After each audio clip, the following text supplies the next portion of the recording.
Hi there, everybody. This is Lee. And by now, I think most people have come to the understanding that our U.S. Senate did vote down the amendment introduced by Bernie Sanders to allow the sale of cheaper Canadian drugs. This is an article dated January 13th at Democracy Now!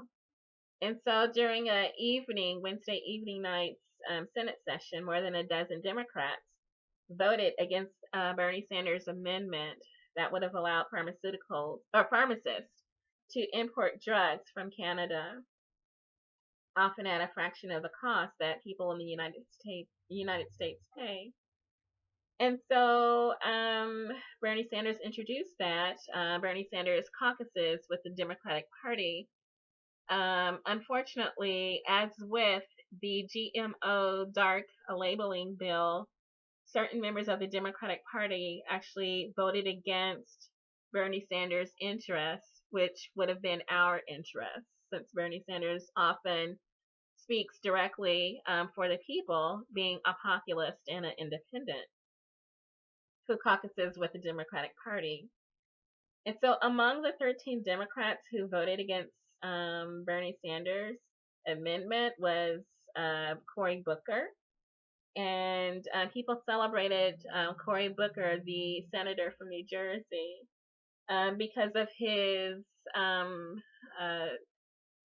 aggressiveness towards Jeff Sessions, the identity politicking and race-based questioning of Jeff Sessions. But when it comes to economic issues, Cory Booker voted against the entire American electorate, the people who pay those high prices and would have been direct beneficiaries of Bernie Sanders' efforts. So Cory Booker actually voted against the American people. And according to this article with Democracy Now!, campaign filings show that Senator Booker received more than $250,000 in campaign funds from pharmaceutical companies between 2010 and 2016. And so again, his vote does not represent the people. It represents Big Pharma. There's also articles on this that I'll post links to in the description from Common Dreams, and it does show who were the Democratic senators who voted against Bernie Sanders' position. It will likely surprise you. I have gone through because it's kind of weird the way 14 Republicans crossed over to Bernie Sanders' position, and then I think it was 12 or 13 Democrats crossed over to join the Republican Party against Bernie Sanders. So it resulted in defeat, and then the pharmaceutical companies apparently won on that, thanks to Cory Booker and others. And I'm going to post a link to the roll call so you can see for yourself who voted which position. Some votes will surprise you, and then maybe some others won't. But that just lets you know that because this is not the first time that this has happened, that it actually did happen with the GMO bill that Bernie Sanders wanted to not go through because it would have watered down consumer protections.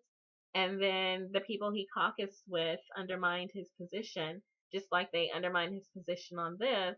You can see who did what and what that means in terms of reforming the Democratic Party and what that looks like.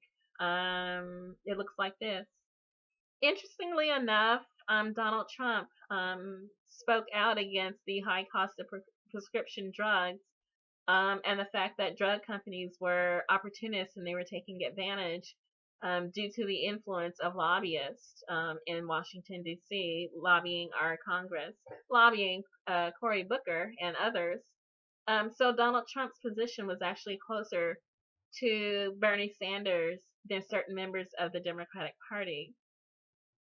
Donald Trump did not have a vote. He's not been inaugurated as the president yet, but he's shown an ability to influence the interests of people against the corporations, forcing the corporations to acknowledge the humanity of people from an economic point of view.